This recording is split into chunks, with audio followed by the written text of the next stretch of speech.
My name is Matthew Hoey. I'm from Cambridge, Massachusetts. That's where I live. Um, I'm an international security analyst. I've consulted for clients such as the United States intelligence community, private sector, NGOs. My background is in missile defense, broad spectrum of international security issues, nuclear forces, space technology. But at the moment, my job, I found myself working on a peace issue through a strange series of events. So I'm responsible for handling all the international outreach, basically taking the message of what's happening in Gangjeong village in the resistance against the naval base and presenting that information to the American and English language audience. Yes. Gangjeong village is population about 1,800. One of the most picturesque villages on an island that may very well be one of the most beautiful in the world.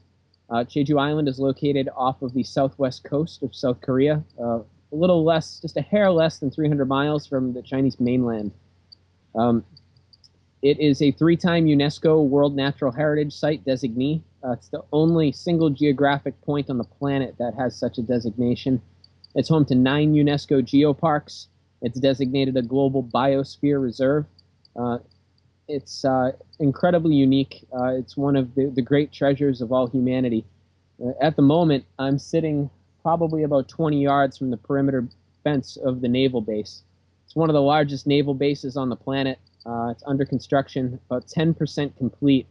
On the other side of the fence, you go about 1.8 kilometers, and you have one of those UNESCO World Natural Heritage Sites.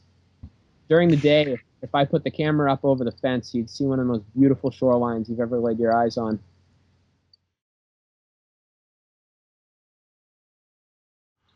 So, I'll just give you a brief background, actually. Yeah.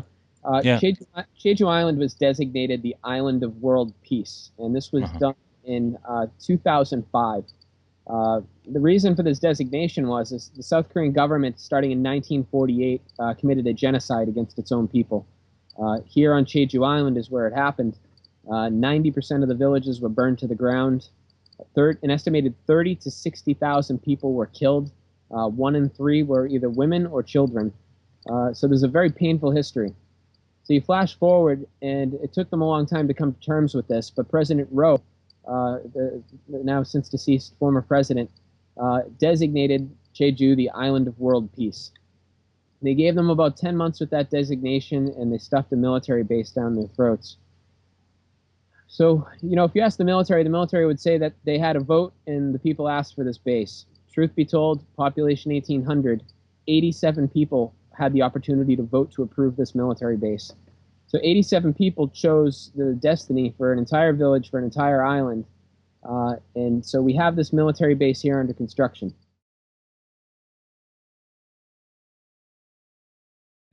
Exactly.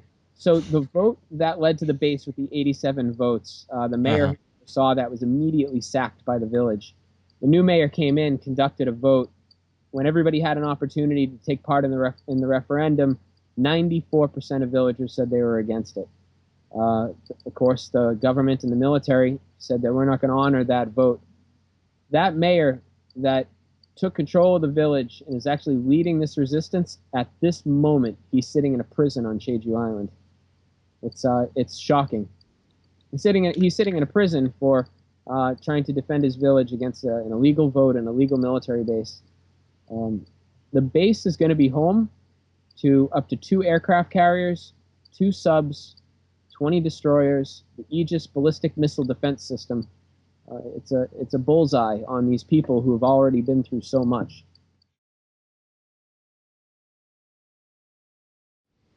That's a farce. They tried to basically go to a very humble village of fishermen and farmers, modest people. I mean, incredibly bright. It's a very warm, tightly knit community, but they went to people who they knew they could play on their needs. And they gave these people visions of Chinese tourists coming here with hands full of Korean won, ready to spend money. And they said that this secure military facility that will be home to both U.S. and South Korean destroyers would bring in thousands of tourists, and come to find out that that was nothing more than a lie and a long series of many lies.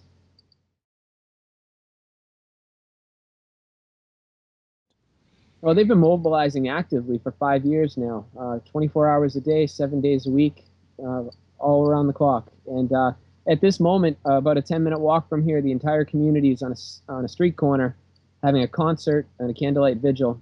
In the United States, something like that would happen every now and then, and we'd be pretty relieved as a peace activist to see such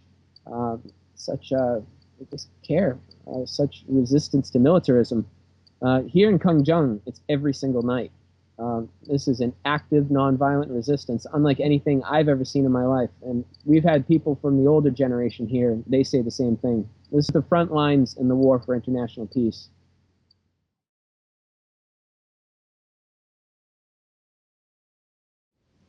You know, I just, the fact of the matter is the single greatest national security threat facing South Korea is the ballistic missile attack from the north. Here I am at the southernmost tip of South Korea, on the west coast shore, on the southernmost coast of the southernmost island. This isn't quite the location you would expect to fit with that argument of this is about addressing national security threat facing us from the north. This is about the south. This is about south and west force projection. Analysts in the United States who are on the conservative pro-military side have talked about the importance of this base for U.S. national security policy.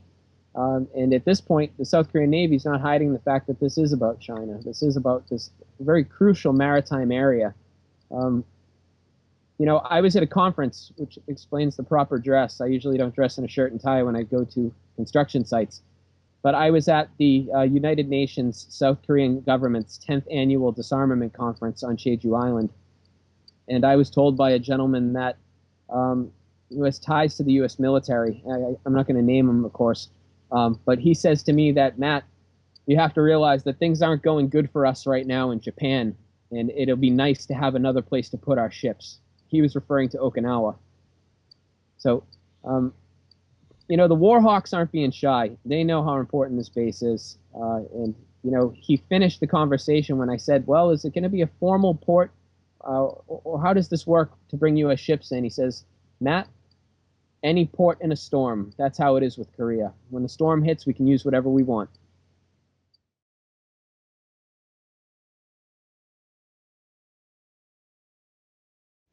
Well, we break it down into 4 different distinct areas. First is the human rights issue. You basically have people who are being targeted, not because of criminal affiliations or having committed any crime. For example, I can see it from here. 15 yards away, there's a sign that lists 70 different individuals and 4 different peace organizations. It's a warning to them that if they're seen near this base site, they'll be arrested. Recently, 200 villagers received letters calling them in for questioning by the police. I've heard that when they arrive for questioning, they're asked to identify other activists. If they don't show up, they can be fined or arrested. So we have the human rights dimension. There's the legal dimension, which I've already explained with the vote. It was an illegal vote that led to the base. Not only did those 87 people vote, there was no transparency, no ballots. They voted by applause.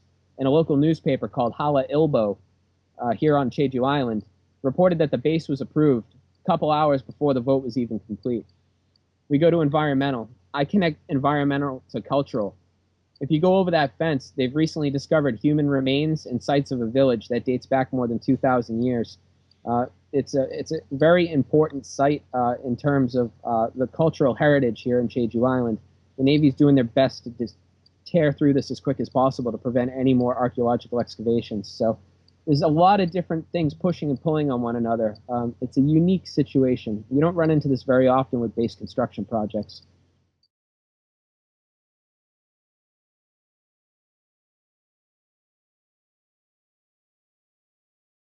Absolutely. Well, you know what the strategy is here, and we have different models to study with this trend that's happening. The United States claims that we're cutting the military budget, and that's not really quite the case. Our operations are getting cheaper, and this is a fine example. You have another country building a military base that we're going to be able to use at no cost to us. China is the threat. Leon Panetta, the U.S. Defense Secretary, recently stated that U.S. economic and security future is right here, right where I'm sitting right now.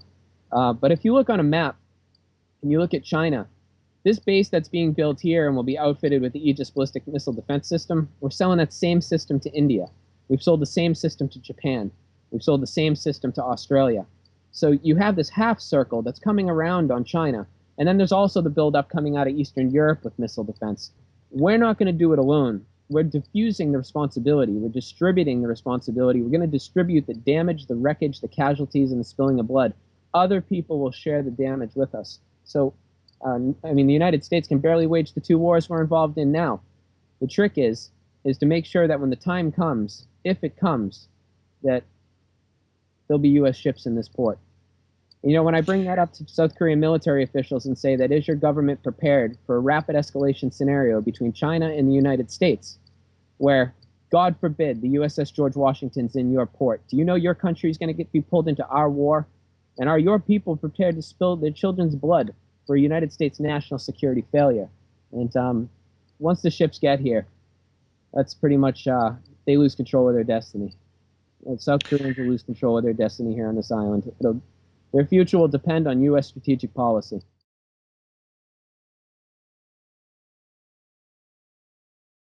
It's to arm China's rivals to the teeth. I mean, well, South Korea is not quite a rival to China. China's South Korea's #1 trading partner. But in the case of India, we're selling them every weapon, not in the name of their national security, just every weapon we can sell to them. Tensions between China and their neighbors are good for U.S. good for U.S. policy. We're kind of setting other people up to do our dirty work without them quite knowing. I think we foresee the possibility that the United States could have a war in China, and we want to make sure that all the pieces are in place for that coalition force long before it happens.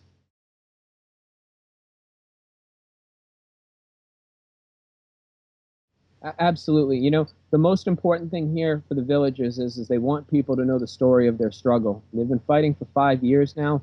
It's a flawless, nonviolent resistance, and they want nothing more than for people to share their story. We have a website. So it's savejejuisland.org. We hope people will go on there, read about what's happening here, and just share a news article with a friend. We have tons of news and fact sheets and pictures and videos. Go on there, find something interesting, share it with a friend, share it with a fellow peace activist. This island is 22 hours away from my home, and you know, a lot of people don't know what's happening. I was at a peace conference not 2 hours ago, and I was with diplomats and national security experts who weren't even aware that a base was being built down the street. So we just want people to simply share the story of what's taking place here in Jeju Island. And that'll be the greatest gift that they can give to these people on the front lines in the fight for international peace.